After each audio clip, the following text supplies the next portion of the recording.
যেটা দেখা যাচ্ছে এদিকটা নদী বাঁধ, এদিকটা নদী বাঁধ, ঠিক নদী বাঁধের লাগোয়া এটা টানা 3 বিঘে করে সব প্লট করা রয়েছে। এখানে ম্যানগ্রোভ পুরো কেটে মাছ চাষ করা হচ্ছে। ম্যানগ্রোভটা পুরো ফাঁকা হয়ে গেছে। এবার কি সেই ম্যানগ্রোভ তো আর রেস্টোর করা হলো না, মানে আমি বলতে চাইছি যে আবার লাগানো হলো না। এর ফলে কি হলো যে জলের যে ধাক্কাটা সেটা একা বাঁধ সামলাতে পারলো না, কারণ এই যে কাঁচা বাঁধ একা পারবে না ওই জলের ওই ঝাপটা সামলাতে। তার জন্য দরকার চারা গাছ, ম্যানগ্রোভ রোপণ। একমাত্র ম্যানগ্রোভই পারবে ওই জলের তেজটাকে কমাতে। তারপর আস্তে আস্তে বাঁধে গিয়ে মানে ধাক্কা মারবে। কলকাতাকে বাঁচানোর জন্য সুন্দরবনে আধুনিক শিক্ষার প্রসার প্রয়োজন। হ্যাঁ, আপনি বলতেই পারেন সুন্দরবন কেন?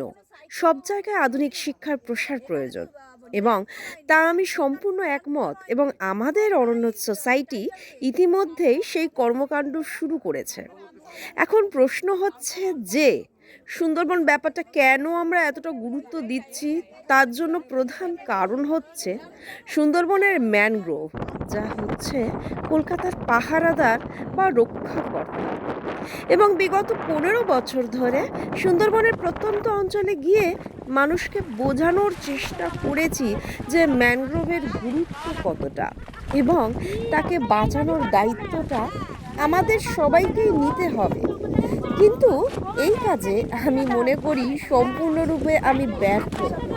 তার কারণ এলাকার প্রভাবশালীদের কথা না হয় আমি ছেড়েই দিলাম। আমরা সবাই জানি যে প্রত্যেক এরিয়াতেই কিছু অসৎ মানুষ থাকেন যারা এই ধরনের কুকর্ম করে থাকেন।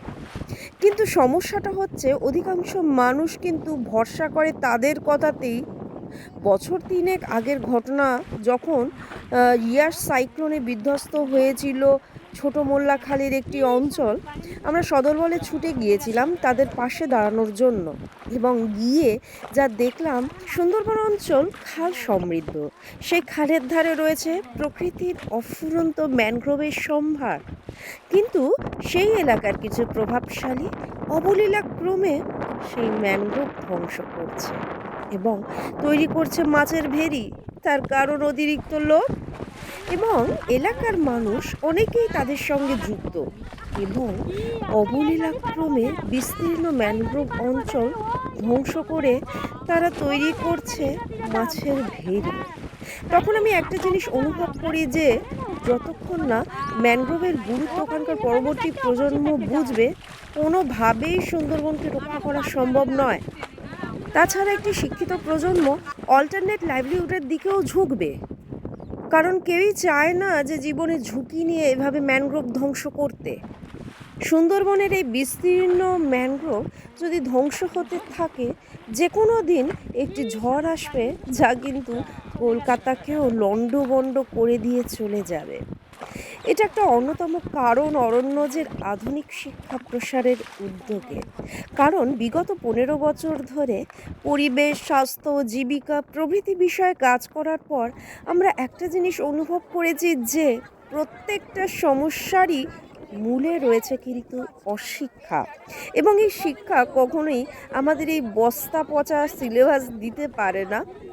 তার জন্য চাই শিক্ষার আধুনিকীকরণ, যাতে করে পরবর্তী প্রজন্ম বুঝতে পারে যে নিজেকে বাঁচতে গেলে সব কিছুকেই বাঁচিয়ে রাখতে হবে।